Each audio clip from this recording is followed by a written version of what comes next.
Good evening दोस्तों, कैसे आप लोग। पिछले दिन कल मैंने वृश्चिक राशि वालों के लिए वीडियो दिया था 2021 का ईयरली फोरकास्ट का वीडियो। आज मैं जो वीडियो देने वाला हूँ ये है 2021। इसके नेक्स्ट लगन जो है वो है धनु लगन वालों के लिए और धनु राशि वालों के लिए। तो मैंने पहले वीडियो में भी कहा था कि साल का पहले जो वीडियोज़ है मेरा साल ईयरली ट्रांजिट का, वो आप देख लीजिए। उसमें मैंने हर वीडियो में कहा है कि साल जो शुरू हो रहा है 2021, ये 1 जनवरी का जो होरोस्कोप है ये जो है कन्या लगन से शुरू हो रहा है। तो आपके लगन जो है धनु है, तो धनु लगन से हम बात करेंगे। तो ग्रहों का जो गोचर है इस साल जो ट्रांजिट है वो आपको पहले 1 जनवरी में कैसा रह रहा है ये आपको मैं बता दे रहा हूँ। इसके हिसाब से ही हम पूरे साल का जो है होरोस्कोप तैयार करते हैं। पहले घर में देखिए, आपके 9 नंबर लिखा हुआ है, आपका धनु लगन है तो 9 नंबर से आपका लगन शुरू हो रहा है। यहाँ पे कौन बैठा हुआ है? सूर्य और बुध बैठा हुआ है। बुध यहाँ पे अस्त है, कम्बस्टेड है। सेकेंड हाउस जहाँ पे 10 नंबर लिखा हुआ है, यहाँ पे शनि बैठा हुआ है, सौग्रही जुपिटर बैठा हुआ है, गुरु यहाँ पे नीच का है। थर्ड हाउस खाली है, फोर्थ हाउस खाली है। फिफ्थ हाउस में मंगल अपने ही घर में 1 नंबर राशि उसका सौग्रही है। छठे घर में राहु उच्च का होकर बैठा हुआ है, सप्तम खाली है। अष्टम में चंद्रमा अपने ही घर में सौग्रही 4 नंबर लिखा हुआ पे देखिए बैठा हुआ है। 5 नंबर आपकी नवम स्थान है, 6 नंबर आपकी 10वां स्थान है, एकादश स्थान 7 नंबर है, 8 वो सब खाली है। 8 नंबर जो आपके 12वें घर है वहाँ पे देखिए केतु उच्च का होकर बैठा हुआ है शुक्र के साथ। तो धनु लगन धनु राशि वालों का मालिक कौन है? इनका मालिक है बृहस्पति। तो आपका जो फिजिक्स है, आपका जो फिजिकल बॉडी है, आपका जो पर्सनालिटी है, आपका जो ओवरऑल लाइफ है, इन सब के रूलरशिप किसके पास है? बृहस्पति के पास है। वो इस साल कहाँ पे बैठा हुआ है? आपके सेकंड हाउस पे बैठा हुआ है और नीच का होकर बैठा हुआ है शनि के साथ। शनि वहाँ पे 10 नंबर लिखा हुआ है, देखिए सौग्रही है, इसलिए बृहस्पति को नीच भंग राजयोग मिल रहा है। और ये परिस्थिति कुछ मामलों में अच्छा है, कुछ मामलों में खराब है, वो मैं आपको आगे बता दूंगा। धनु लगन धनु राशि वालों के लिए जो योग कारक प्लैनेट है, जो अच्छे प्लैनेट है, वो कौन कौन से है? पहला सबसे बड़ा योग कारक है मंगल, क्योंकि वो पंचम घर का मालिक भी है और 12वें घर का मालिक भी है। पंचम घर के मालिक होने के वजह से उसको योग कारकता मिला और वो योग कारक प्लैनेट बना। और ये क्या है? गुरु के परम मित्र है। दूसरा योग कारक कौन है? भाग्य स्थान का मालिक 9th हाउस, जहाँ पे 5 नंबर लिखा हुआ है, उसका मालिक उस 5 नंबर है सिंह राशि। सिंह राशि का मालिक कौन है? वो है सूर्य, जो बृहस्पति का अति मित्र है। इस कुंडली में शनि और बुध ये दोनों ही समग्रह है। समग्रह का अर्थात क्या है? लग्नेश की एंटी पार्टी में ये है। बुध और शनि इन सबको दानवों में गिना जाता है। हालांकि बुध जो है ये दानव और देवता ये दोनों के बीच में इसको माना जाता है।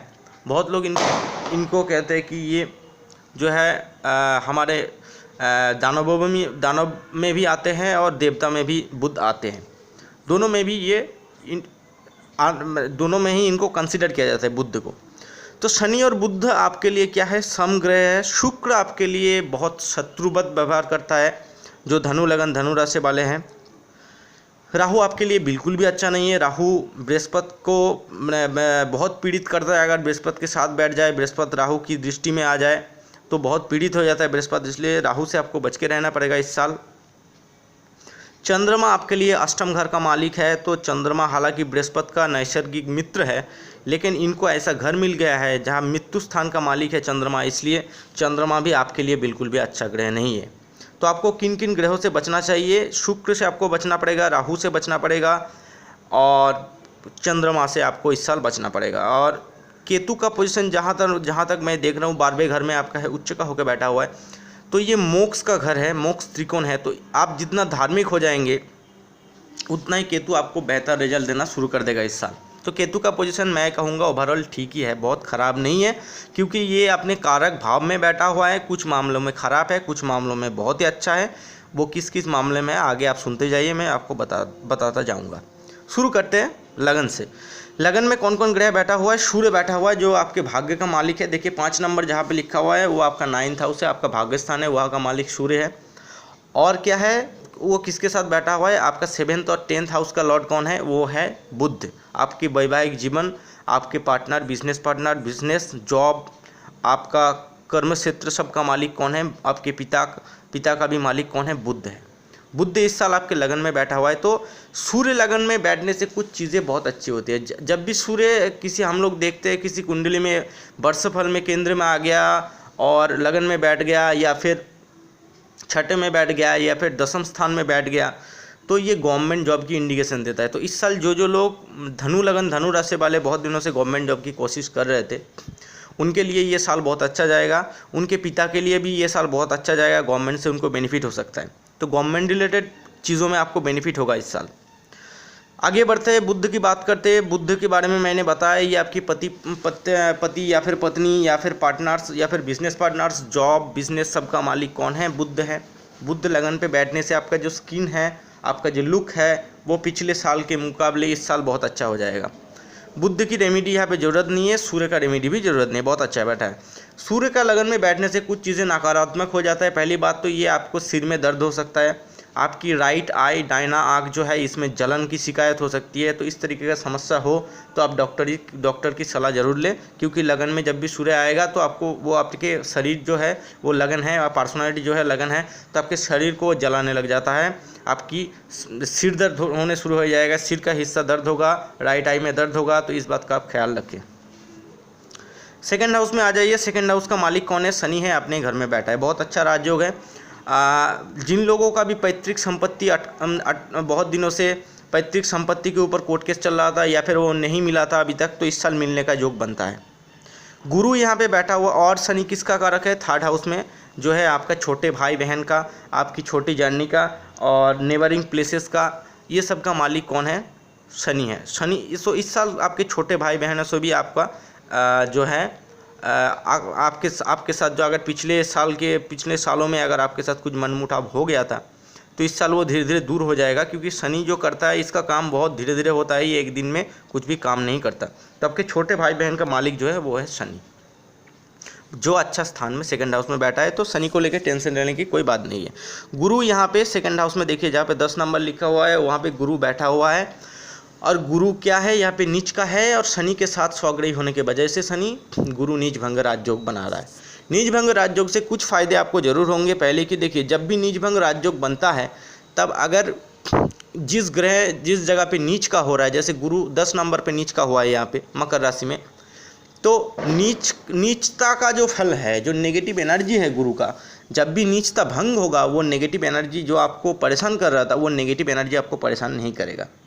इसका मतलब ये नहीं कि वो आपको बहुत बड़ा कुछ फल देना शुरू कर देगा। नीच का ग्रह जो है वो नीचता तो दिखाएगा, लेकिन नीच भंग जब होगा, उसका नेगेटिव वाइब्रेशन जो है आपके शरीर में जो मिल रहा था आपको नेगेटिव फल, वो कम हो जाएगा या फिर ख़त्म हो जाएगा। तो ये बात बहुत अच्छी है, गुरु को नीच भंग मिल रहा है, आपकी लग्नेश को नीच भंग मिल रहा है। गुरु से संबंधित जो रोग है, जैसे लिवर का रोग हो गया, पेट का समस्या हो गया, या फिर शरीर में चर्बी बहुत ज़्यादा जम जाना, ये सब सेक्टर में आपको काफ़ी केयरफुल रहना पड़ेगा, क्योंकि जब भी गुरु नीच का होगा, ये सब सेक्टर में आपको रोग हो जाने की चांसेस बढ़ जाते हैं। और गुरु आपके चौथे घर का भी मालिक है, तो छाती संबंधी समस्या आपको पूरे साल रह सकता है। तो ऐसा समस्या हो तो आप डॉक्टर की सलाह जरूर लें। फोर्थ हाउस में आ जाइए। फोर्थ हाउस का मालिक गुरु है, जो सेकंड हाउस में नीच का होकर बैठा हुआ है। तो मैंने पहले ही बता दिया, आपके माँ के लिए भी ये साल ओवरऑल ठीक ठाक ही रहेगा, लेकिन थोड़ा उनको स्वास्थ्य के मामले में लापरवाही बरतना नहीं चाहिए। फिफ्थ हाउस में आ जाइए, जहाँ फिफ्थ हाउस से जहाँ पे 1 नंबर लिखा हुआ है, इस घर से हम लोग संतान को देखते हैं, एडुकेशन को देखते हैं, एंटरटेनमेंट को देखते हैं, पूर्व जन्म से लिया हुआ पुण्यों को देखते हैं। मतलब पूर्व जन्म में अगर आपने किसी काम को किया है, संचित कर्म आपका है, उसका फल अगर मिलने वाला है इस जन्म में आपको, वो फिफ्थ हाउस से हम लोग देखते हैं। तो फिफ्थ हाउस के लॉर्ड कहाँ बैठा हुआ है? फिफ्थ हाउस में बैठा हुआ। तो इस साल आप फॉरेन में जाके एडुकेशन ले सकते हैं, उसका बहुत अच्छा योग बना हुआ है। किसी और स्टेट में जाके आप एडुकेशन ले सकते हैं, अगर आप कॉलेज में अप्लाई करना चाहते हैं, मास्टर्स करना चाहते हैं, या फिर बैचलर्स या फिर PhD, कोई भी एडुकेशन का सेक्टर में आप जाना चाहते हैं, किसी भी डिग्री के लिए, डिप्लोमा के लिए भी, तो भी इस साल आपको स्कॉलरशिप भी मिल जाएगा और वहाँ पर जाने के लिए आपको मौका भी मिल जाएगा। तो आप कोशिश ज़रूर कीजिए।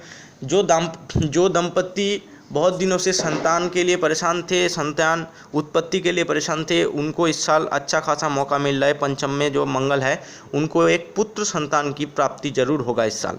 लेकिन हालांकि एक बात ज़रूर ध्यान रखिए, क्योंकि मंगल जब भी पेट में बैठेगा स्टोमक को ये मजबूत करता है, ये बहुत बड़ी बात है। लेकिन एक बात ये 12वें घर का भी मालिक है, जो अस्पताल का भी खर्चा है, जो जेल यात्रा भी है, जो विदेश यात्रा भी है, जो पागल खाने का खर्चा भी है। तो मंगल यहाँ पे बैठेगा जब भी, तो पेट के वजह से हो गया है आपको 15 दिन ऐसा प्रॉब्लम सीवियर आपको हो गया, आपको अस्पताल जाना पड़ा, तो इस तरीके का तकलीफ आपको हो सकता है इस साल। तो इस मामले में बिल्कुल सावधान हो जाइए।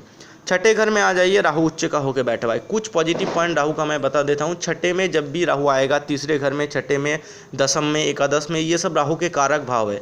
तीसरे, छठे, दसम, एकादश में जब भी राहु आएगा, छठे में खास करके आपके कुंडली में छठे में राहु आ रहा है और वो भी उच्च का है, तो आपका जो एनिमी था, आप अगर कोर्ट केस चल रहा है, लिटिगेशन में फंसे हुए, एनिमी आपको तंग कर रहा था इतने दिन से, तो ये जो योग है इसको शत्रु हंता योग कहते हैं।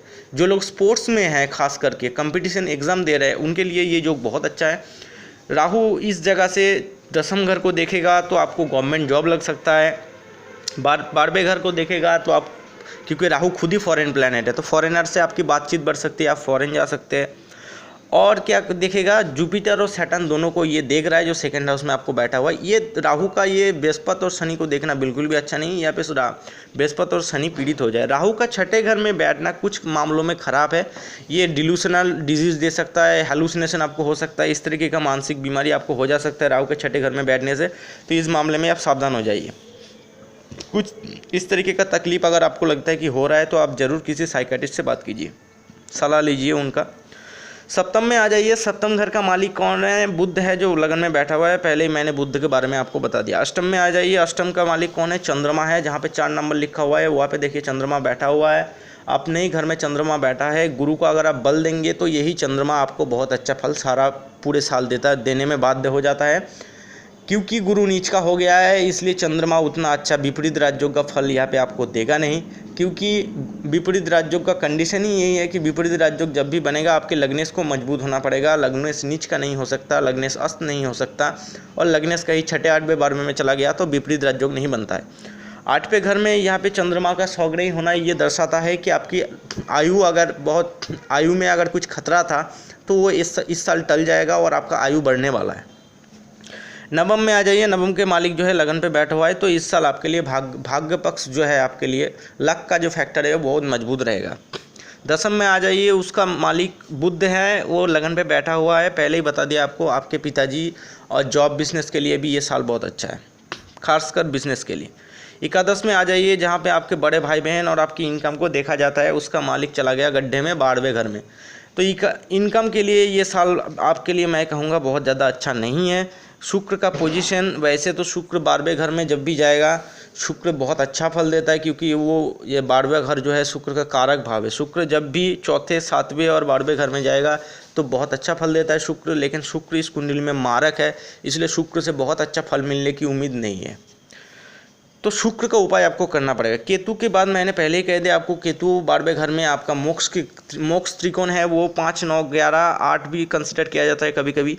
5, 9 और 12 जो है मोक्ष त्रिकोण है, मोक्ष के घर है, सॉरी त्रिकोण नहीं, 5, 9 मोक्ष त्रिकोण है, 12 को त्रिकोण नहीं कहेंगे, उपच्चा हाउसेस है ये। तो 12 नंबर घर में केतु उच्च का है, तो इस साल आपको मोक्ष मिल सकता है। बहुत लोग अगर तंत्र साधना कर रहे थे या फिर मेडिटेशन में कुछ आगे जाना चाहते थे, स्पिरिचुअलिटी में आगे जाना चाहते थे, ये साल उनके लिए परफेक्शन है, बिल्कुल परफेक्ट है। ये रहा आपका चैट का एनालिसिस। कुछ मामलों में आपको रेमेडी करना पड़ेगा। पहला रेमेडी, राहु का रेमेडी आप जरूर करें, राहु और केतु का, क्योंकि एक्सिस तो बहुत ज़बरदस्त है। उच्च का है, छठे और 12वें में है। राहु छठे में बहुत अच्छा फल देता है, केतु 12वें में बहुत अच्छा फल देता है। फिर भी आप पूरे साल जो है राहु और केतु की बीज मंत्र का जाप करें, और कुत्ते जो स्ट्रीट डॉग्स होते हैं उनको कुछ खाने के लिए दीजिए, और चिड़ियों के लिए भी, बर्ड्स के लिए भी उनको भी फीड कीजिए। इससे आपका राहु केतु का जो नेगेटिव वाइब्रेशन है, क्योंकि ये छठे और 12वें में है, थोड़ा नेगेटिव फल आपको ज़रूर देगा। वो नेगेटिव फल में थोड़ा न्यूट्रल हो जाता है वो नेगेटिव फल। दूसरा आपको जो रेमेडी करना है, पूरे साल भर करना है, वो है चंद्रमा का रेमेडी करना है। चंद्रमा के लिए सबसे बेस्ट है शिव जी, भगवान शिव की पूजा आराधना कीजिए, महामृत्युंजय मंत्र का जाप कीजिए, या फिर जो पंचाक्षरी मंत्र है नमः शिवाय नमः शिवाय नमः शिवाय, उनका भी आप जाप कर सकते हैं रुद्राक्ष की माला से। सेकेंड हाउस में आपका जो है गुरु बैठा हुआ है, नीच का आपका लगन का मालिक है, चौथे घर का मालिक है, सबसे इम्पोर्टेंट प्लैनेट है आपके लिए। तो आप पूरे साल भर केसर का तिलक जो है नाभि, जुबान, ललाट और गले पे लगाइए नहाने के बाद। इससे आपका गुरु का जो नेगेटिव वाइब्रेशन है वो कम हो जाएगा। और थर्सडे को बिल्कुल वेज खाइए, नॉन वेज मत खाइए। मंगल के लिए एक ही स्टोन मैं बताऊंगा। इस साल आप 2 पत्थर तो वैसे पहन सकते हैं, 2-3 पत्थर भी मैं आपको बता दे रहा हूँ। 3 पत्थर आपके लिए इस साल आप जेमस्टोन आप पहन सकते हैं। पहला वाला है आपका जो है रेड कोराल। आप सलाह लेके, पहले मैं एक बात बता देना चाहता हूँ, अगर आप पत्थर पहनना चाहते हैं जेमस्टोन, तो पहले अपनी जो बार्थ चार्ट है, date of birth, time of birth, birth place, ये सब देके आप अपने बार्थ चार्ट को बनाइए, किसी योग्य ज्योतिषी से, पंडित जी से दिखाइए। अगर आप मुझसे बात दिखाना चाहते हैं तो आप अबाउट सेक्शन में चले जाइए यूट्यूब में, वहाँ पे आपको सारे डिटेल्स मिल जाएगा, व्हाट्सएप नंबर भी मिल जाएगा, वहाँ से आप कांटेक्ट कर सकते हैं। तो अगर दिखा लीजिए, उसके बाद आपकी जन्म पत्री में अगर मंगल अच्छा बैठा हुआ है तो आप इस साल रेड कोरल वैसे भी पहन सकते हैं। दूसरा पत्थर जो है आपके लिए भाग्यकारक पत्थर है, जो इस साल सूर्य का पोजीशन बहुत अच्छा है, वो है रूबी या फिर मानिक, वो भी आप पहन सकते हैं। तीसरा पत्थर ये है जो है पन्ना, एमराल्ड, उसको भी आप बिल्कुल इस साल पहन सकते हैं क्योंकि बुध अस्त है। तो ये रहा आपका रेमेडी और बाकी पत्थर का जेमस्टोन प्रिस्क्रिप्शन और पूरा चार्ट का एनालिसिस। आई होप आपको ये वीडियो बहुत पसंद आया होगा। तो मिलते हैं मकर राशि, मकर लगन वालों की वीडियो में। तब तक के लिए गुड बाय।